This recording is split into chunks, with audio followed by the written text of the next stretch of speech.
दोस्तों, हम आपके लिए अब तक 100 से ज़्यादा कहानियां ला चुके हैं, लेकिन हम पहली बार आपसे ये गुजारिश करना चाहते हैं कि अगर आप कमज़ोर दिल वाले हैं तो इस वीडियो को ना देखें। जी हाँ, आपने सही सुना, क्योंकि ये कहानी ही ऐसी है कि पूरी बात जानने के बाद आप अपने इमोशंस पर काबू नहीं रख सकेंगे। इस कहानी से दर्द आपको भी होगा। ये कहानी है सानिया शेख नाम की एक लड़की की। 2021 की इस घटना ने मुंबई को हिलाकर रख दिया था। इस क्राइम को इतनी बेरहमी और परफेक्ट प्लानिंग के साथ अंजाम दिया गया था कि पुलिस को भी इस केस को सॉल्व करने में 14 महीने लग गए। आखिर इस केस की पूरी कहानी क्या है, सानिया शेख के साथ क्या हुआ था और पुलिस ने इस केस को कैसे सॉल्व किया, चलिए जानते हैं सब कुछ सिलसिलेवार तरीके से इस वीडियो में। सबसे हैरान करने वाली बात इस घटना के पीछे का मोटिव था। वो क्या था, जानने के लिए वीडियो में एंड तक जरूर बने रहें। लेकिन आगे बढ़ने से पहले जल्दी से क्राइम स्टूडियोज चैनल को सब्सक्राइब कर लें। दोस्तों, इस कहानी की शुरुआत 26 जुलाई 2021 से होती है। 26 जुलाई को जब कुछ लोग मुंबई के बुई गांव बीच से गुजर रहे थे, तब उनकी नजर एक बड़े से सूटकेस पर पड़ती है। तुरंत ही सूटकेस की जानकारी वसई पुलिस स्टेशन में दे दी जाती है। पुलिस तुरंत मौके पर पहुंचकर सूटकेस को बरामद कर लेती है। सूटकेस के अंदर से पुलिस वालों को महिला की एक हेडलेस बॉडी मिलती है। डेड बॉडी काफी हद तक डिकम्पोज हो चुकी थी, इसीलिए पुलिस वाले शव की पहचान नहीं कर पाते हैं। डेड बॉडी के पास दूसरा कोई ऐसा सबूत नहीं मिला जिससे बॉडी की आइडेंटिटी कंफर्म हो सके। फिर भी पुलिस वाले हेडलेस बॉडी की तस्वीर लेकर आसपास के सभी थानों में भेज देते हैं, लेकिन कहीं से भी पुलिस वालों को कोई क्लू नहीं मिलता। पहचान न होने के कारण पोस्टमार्टम के बाद पुलिस के द्वारा ही शव का अंतिम संस्कार करवा दिया जाता है। हालांकि फ्यूचर में इन्वेस्टिगेशन के पर्पस से लाश के डीएनए को सुरक्षित रख लिया जाता है। वसई पुलिस कहीं से भी इस मामले में ढील बरतने के लिए तैयार नहीं थी, इसीलिए तत्काल इस केस की जांच के लिए अलग अलग टीम्स बनाई जाती हैं। मुंबई के अलग अलग इलाकों में लगभग 200 बड़े बड़े पोस्टर्स लगाए जाते हैं, जिसमें सूटकेस से मिली लड़की से जुड़ी सारी जानकारी पब्लिश कर दी जाती है, ताकि किसी भी तरह इसकी पहचान हो सके और फिर लड़की के कातिल तक पहुंचा जा सके। मगर कहीं से भी कोई कामयाबी नहीं मिलती। इस कोशिश में साल भर से ज्यादा का समय बीत जाता है और पुलिस के हाथ खाली रहते हैं। लेकिन कहते हैं ना कि अगर आप ईमानदारी से कोई कोशिश करते हैं तो कामयाबी एक दिन आपको जरूर मिलती है।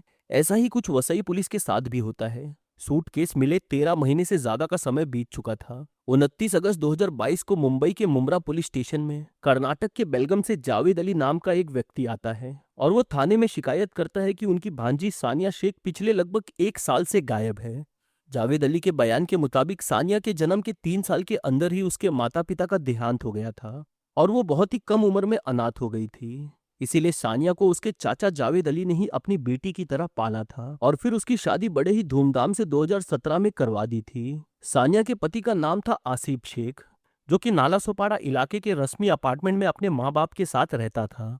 जावेद अली के मुताबिक शादी के बाद दोनों पति पत्नी पूरे परिवार के साथ 2 BHK अपार्टमेंट में एक साथ रहते थे। इस परिवार में सानिया और आसिफ के अलावा आसिफ के माता पिता और एक भाई भी रहता था। पुलिस वालों को सानिया के अंकल ये जानकारी देते हैं कि उन्होंने आखिरी बार सानिया से 8 जुलाई 2021 को बात की थी। उस दिन सानिया की दादी का देहांत हुआ था। जावेद अली के मुताबिक उसके बाद उन्होंने कई बार सानिया से बात करने की कोशिश की, मगर आसिफ ने कभी सानिया से बात नहीं करवाई। एक समय बाद आसिफ ने फोन उठाना ही बंद कर दिया। जावेद अली जानकारी देते हैं कि ये लोग आसिफ की मां के मोबाइल पर भी कॉल करके बेटी से बात करने का प्रयास करते हैं, मगर वो सफल नहीं हो पाते। सानिया मूल रूप से कर्नाटक के बेलगाम की रहने वाली थी। 2021 में कोरोना के प्रकोप की वजह से देश भर में जबरदस्त लॉकडाउन चल रहा था। इसीलिए जब सानिया से बात नहीं होती थी तो सानिया के परिवार वाले चिंतित होते थे और वो मुंबई आकर सानिया से मिलने का प्लान बनाते हैं, मगर लॉकडाउन की वजह से वो कर्नाटक से मुंबई तक नहीं आ पाते और इस तरह लगभग 1 साल से अधिक का समय बीत जाता है। 1 साल बाद जब सानिया के रिश्तेदार 2022 में मुंबई आकर आसिफ के नाला सोपाड़ा वाले घर पर जाते हैं, तो उन्हें जानकारी मिलती है कि आसिफ के परिवार वालों ने अपना वो घर अक्टूबर 2021 में किसी को बेच दिया था और वो लोग वहां से कहीं और शिफ्ट हो गए थे। कुछ पड़ोसियों से सानिया के रिश्तेदारों को जानकारी मिलती है कि घर बेचने के बाद आसिफ के परिवार वालों ने उन्हें कुछ बताया था कि वो लोग कहाँ और किस दूसरे अपार्टमेंट में रहने जा रहे हैं। इसी जानकारी के आधार पर जब सानिया के रिश्तेदार उस दूसरे पते पर जाते हैं तो उन्हें पता चलता है कि वहां कोई भी नहीं रह रहा है। फिर ये लोग आसिफ से कांटेक्ट करने की कोशिश करते हैं, मगर आसिफ उनसे बात नहीं करता। फिर किसी तरह सानिया के अंकल आसिफ की मां से कांटेक्ट करने में कामयाब हो जाते हैं और इतना पता लगा लेते हैं कि ये लोग मुम्रा के किसी अपार्टमेंट में रह रहे हैं। जानकारी के आधार पर ये लोग जब मुम्रा वाले एड्रेस पर जाते हैं तो वहां उन्हें आसिफ के माता पिता घर में आने से रोक देते हैं। यहाँ उन्हें सानिया और आसिफ की 3 साल की बेटी अमारिया दिखाई देती है। सानिया के बारे में पूछने पर आसिफ और उसका परिवार बताता है कि सानिया लगभग 1-1.5 साल पहले अपने बॉयफ्रेंड के साथ भाग गई थी। सबूत के तौर पर आसिफ सानिया के रिश्तेदारों को एक हाथों लिखी चिट्ठी दिखाता है। आसिफ कहता है कि चिट्ठी सानिया ने लिखी है, जिसमें उसने साफ साफ लिखा है कि वो अपने बॉयफ्रेंड के साथ अपनी मर्जी से घर छोड़कर भाग रही है। आसिफ की बातों पर सानिया के रिश्तेदारों को जरा भी यकीन नहीं होता। इसी के बाद ये मुमरा पुलिस स्टेशन में सानिया की मिसिंग रिपोर्ट दर्ज करवाने जाते हैं। क्योंकि लड़की गायब होने से पहले तक नाला सोपाड़ा इलाके में रहती थी, इसीलिए मुमरा पुलिस सानिया के अंकल को सलाह देती है कि वो नाला सोपाड़ा इलाके के ही पुलिस स्टेशन में जाकर मिसिंग रिपोर्ट दर्ज करवाएं। सानिया के अंकल ऐसा ही करते हैं और बिना वक्त गवाए मुमरा पुलिस स्टेशन से निकलकर नाला सोपाड़ा पुलिस स्टेशन पहुंच जाते हैं और वहां सानिया शेख की गायब होने की रिपोर्ट दर्ज कर ली जाती है। एफआईआर दर्ज करने के बाद सानिया शेख के रिलेटिव को पुलिस कुछ दिखाती है। वो लगभग 1 साल पहले बीच से बरामद हुए सूटकेस से मिली लाश की तस्वीर उन्हें दिखाती है। फिर भी सानिया के रिलेटिव तस्वीर देखकर कपड़ों के आधार पर उसे पहचान लेते हैं और पुलिस से कहते हैं कि यह हमारी सानिया शेख ही है। कुछ दूसरे रिलेटिव भी तस्वीर में दिख रही लड़की को सानिया शेख बताते हैं।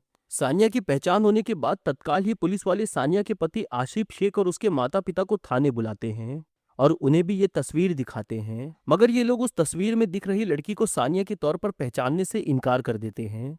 आसिफ पुलिस वालों को सानिया के बॉयफ्रेंड के साथ अपनी मर्जी से भाग जाने वाली कहानी सुनाता है और एक हैंड राइटिंग लेटर भी पुलिस वालों को देता है। पुलिस वालों को शक जरूर होता है, मगर तत्काल कोई एक्शन लेने की बजाय पुलिस संयम से काम लेती है। फिलहाल के लिए आसिफ और उसके परिवार वालों को थाने से जाने दिया जाता है। पिछले 13 महीनों से सूटकेस वाली लड़की से जुड़े केस को सॉल्व करने की कोशिश में पुलिस के हाथ कुछ नहीं लगता, मगर अब फाइनली उनके हाथ एक प्राइम सस्पेक्ट आ चुका था। इसीलिए अब नए जोश के साथ पुलिस वाले इस केस की जांच आगे बढ़ाते हैं। तस्वीर में दिखाई दे रही लड़की को सानिया के परिवार वाले तो पहचान लेते हैं, मगर पति पहचानने से इनकार कर रहा था। इसीलिए पुलिस वाले अब डीएनए जांच के जरिए उस लड़की की पहचान करने का फैसला करते हैं। इसीलिए पूरी पेपर वर्क पूरा करने के बाद आसिफ का भी डीएनए सैंपल कलेक्ट किया जाता है और फिर आसिफ के डीएनए सैंपल के तहत सूटकेस से बरामद की गई लड़की के डीएनए सैंपल का मिलान आसिफ और सानिया की बेटी अमारिया के डीएनए सैंपल से किया जाता है। जब इस जांच की रिपोर्ट आती है तो हर कोई हैरान हो जाता है। आसिफ और सानिया का डीएनए उसकी बेटी अमारिया से मैच कर रहा था। यानी अब इतना साफ हो गया था कि सूटकेस से बरामद की गई लड़की कोई और नहीं बल्कि सानिया शेख ही थी। इस तरह आसिफ और उसके परिवार वालों का पहला झूठ बेनकाब हो जाता है। डीएनए रिपोर्ट आने के तुरंत बाद ही पुलिस वाले आसिफ को गिरफ्तार कर लेते हैं और अब उससे पूछताछ का सिलसिला शुरू होता है। पहले तो आसिफ किसी भी तरह से सानिया की हत्या में शामिल होने से इनकार कर रहा था और वही बॉयफ्रेंड वाली स्टोरी पर टिका हुआ था, मगर जब सानिया द्वारा लिखे गए लेटर की हैंडराइटिंग एनालिसिस रिपोर्ट आती है तो आसिफ का दूसरा झूठ भी पकड़ा जाता है। हैंडराइटिंग एनालिसिस से खुलासा होता है कि लेटर में जो भी बातें लिखी गई है उसकी लिखावट सानिया से नहीं बल्कि आसिफ की हैंडराइटिंग से मैच कर रही है। यानी वो बॉयफ्रेंड वाली कहानी आसिफ की घड़ी हुई थी और उसी ने ये फर्जी लेटर लिखकर लोगों को गुमराह करने का काम किया था। एक के बाद एक झूठ पकड़ा जाने के बाद अब पुलिस वाले आसिफ के साथ थोड़ी कड़ाई से पूछताछ शुरू करते हैं। आखिरकार आसिफ की सारी चालाकी पीछे छूटने लगती है और वो एक ऐसी कहानी सुनाता है जिसे सुनने के बाद पुलिस वालों की भी रूह कांप जाती है। खुलासे के मुताबिक 21 जुलाई 2021 को सानिया की हत्या की गई थी और ये मर्डर किसी और ने नहीं बल्कि आसिफ शेख ने ही किया था। किसी बात को लेकर आसिफ और उसकी पत्नी में थोड़ी बहुत कहासुनी हो गई थी। इसी बीच बात बढ़ जाती है और आसिफ लगातार सानिया को मारना शुरू कर देता है। मारपीट के दौरान ही आसिफ सानिया के हाथ पैर बांध देता है और उसका चेहरा पानी से भरे हुए टब में डुबा देता है। काफी देर तक वो सानिया को पानी में डुबाकर तड़पाते रहता है। जब सानिया लगभग बेहोश हो जाती है तब भी आसिफ को चैन नहीं पड़ता और अब वो सानिया का गला घोटना शुरू कर देता है और वो तब तक गला घोटते रहता है जब तक सानिया की सांसें नहीं रुक जाती।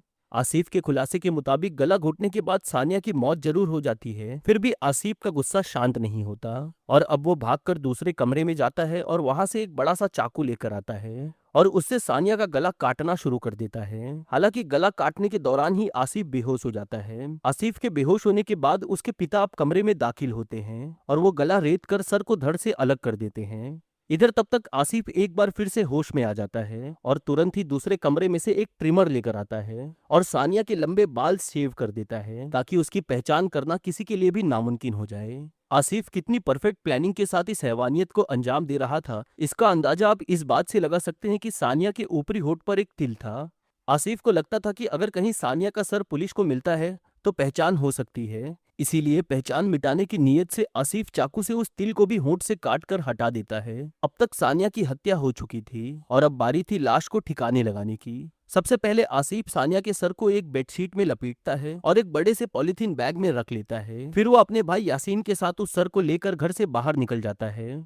यासीन बाइक चलाता है और आसिफ अपनी पत्नी का सर लेकर पीछे बैठता है। फिर ये दोनों बाइक से मुंबई अहमदाबाद हाईवे पर आ जाते हैं और एक सुनसान इलाके में झाड़ियों के बीच सर को फेंक कर वापस अपने फ्लैट पर आ जाते हैं। अब बारी थी पूरे शरीर को ठिकाने लगाने की। बॉडी को बाइक पर ले जाना पॉसिबल नहीं था, इसीलिए अब आसिफ मदद लेता है अपने जीजा यूसुफ की। यूसुफ पेशे से एक कैब ड्राइवर था जो मुमरा में रहता था। आसिफ यूसुफ को कॉल करता है और तुरंत कार लेकर आने को कहता है। इधर आसिफ अपने भाई और पिता के साथ मिलकर सानिया की बॉडी को एक बड़े से ट्रॉली बैग में बंद कर देता है। फिर थोड़ी देर के बाद यूसुफ कार लेकर आ जाता है तो ये लोग बैग लेकर कार में बैठ जाते हैं और इसे भूईगांव बीच पर ले जाकर समुद्र में फेंक देते हैं। 5 दिन तक तो बैग समुद्र में बहता रहा, लेकिन अचानक से छठवें दिन किनारे पर आ जाता है। तब लोगों की नजर इस पर पड़ती है और पुलिस को इन्फॉर्म किया जाता है। आसिफ के खुलासे के मुताबिक वो ट्रॉली बैग को समुद्र में फेंकने के बाद वापस घर आ जाता है और घर के अंदर अच्छे से खून की सफाई करने लगता है। अपने खून से सने कपड़ों को भी वो बड़े आराम से गायब कर देता है। 21 जुलाई सन 2021 को भारत में बकरीद का त्योहार मनाया जा रहा था।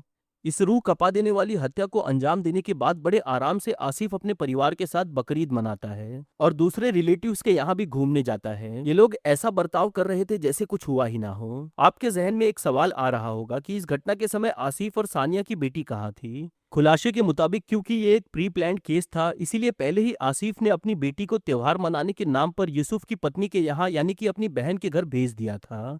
इस डिटेल कबूलनामे से पहले आसिफ ने मर्डर की बात जरूर कबूल की थी, मगर तब उसने कहा था कि उसने हत्या से लेकर बॉडी ठिकाने लगाने तक सब कुछ अकेले किया था। आसिफ ने ऐसा अपने परिवार को बचाने की नीयत से कहा था। मगर पुलिस आसिफ की चालाकी पकड़ लेती है और कड़ाई से पूछताछ में परिवार के दूसरे मेंबर्स का रोल भी सामने आ जाता है। पुलिस को हत्यारा तो मिल चुका था, लेकिन मर्डर का मोटिव अभी तक नहीं मिला था। इसीलिए पुलिस आसिफ से वजह जानने की कोशिश करती है तो आसिफ एक बेहद हैरान कर देने वाली कहानी सुनाता है। दरअसल आसिफ की एक बहन भी थी जिसकी शादी कई साल पहले यूसुफ से हुई थी। शादी के कई साल के बाद यूसुफ के घर कोई बच्चा जन्म नहीं लेता है। दूसरी तरफ शादी के 2 साल बाद ही आसिफ और सानिया के घर एक बेटी जन्म होती है। बेटी के जन्म पर परिवार में उत्सव मनाया जाता है, मगर एक समय के बाद आसिफ और उसके पिता सानिया पर दबाव बनाने लगते हैं कि वो अपनी नन्ही सी बच्ची यानी कि अपनी बेटी को आसिफ की बहन को दे दे। सानिया किसी भी हाल में अपनी बच्ची को ननद को देने से मना कर देती है। यहीं से लड़ाई झगड़े की शुरुआत होती है। एक तरफ ससुराल वाले दबाव बनाते हैं और दूसरी तरफ आसिफ भी अपनी पत्नी को सताना शुरू कर देता है। एक बार तो बात इतनी बढ़ जाती है कि सानिया अपने ससुराल वालों के खिलाफ मामला दर्ज करवाने पुलिस स्टेशन चली जाती है, मगर फिर किसी तरह दोनों पक्ष के परिवार मामले को शांत करवा देते हैं। कुछ समय तक तो शांति रहती है, मगर फिर से सानिया के साथ वही दुर्व्यवहार शुरू हो जाता है और अंततः इसका अंत सानिया की मौत से होती है। पुलिस जांच के दौरान सानिया के रिश्तेदार एक और दावा करते हैं कि आसिफ और उसका परिवार अक्सर सानिया को पैसों के लिए परेशान किया करता था। दरअसल सानिया के माता पिता उसके बचपन में ही गुजर गए थे, मगर उन्होंने अपनी इकलौती बच्ची के लिए 2 बड़े घर और आम का बड़ा सा बगीचा छोड़ा था। सानिया के गुजरे हुए माता पिता के पास काफी अच्छी खासी जमीन थी, जिसकी इकलौती वारिस सानिया थी और ये जमीन कर्नाटका में थी। शादी के बाद जब आसिफ के परिवार को इस प्रॉपर्टी की जानकारी मिलती है तो वो सानिया पर दबाव बनाने लगते हैं कि वो बेलगाम जाकर सारी प्रॉपर्टी बेच दे और पैसे उन्हें दे दे, मगर सानिया ऐसा करने के लिए रेडी नहीं होती। इस कारण भी सानिया को ससुराल में परेशानियों का सामना करना पड़ता है। इस पूरे खुलासे के बाद आसिफ, उसके माता पिता, भाई और जीजा को गिरफ्तार कर लिया जाता है और जेल भेज दिया जाता है। वैसे तो गुनहगारों की सजा पर अंतिम फैसला अदालत करेगी, मगर आपके अनुसार इस हैवानियत के लिए आसिफ समेत सभी दोषियों को क्या सजा मिलनी चाहिए, कमेंट बॉक्स में जरूर बताएं। अगर आपको हमारी मेहनत पसंद आई है तो इस वीडियो को लाइक करें और शेयर जरूर करें। अगर आपने अब तक क्राइम स्टूडियोज चैनल को सब्सक्राइब नहीं किया तो अभी सब्सक्राइब करें और बेल आइकन दबाना ना भूलिएगा। मैं मिलता हूं आप लोगों से अगले वीडियो में, तब तक के लिए अलविदा।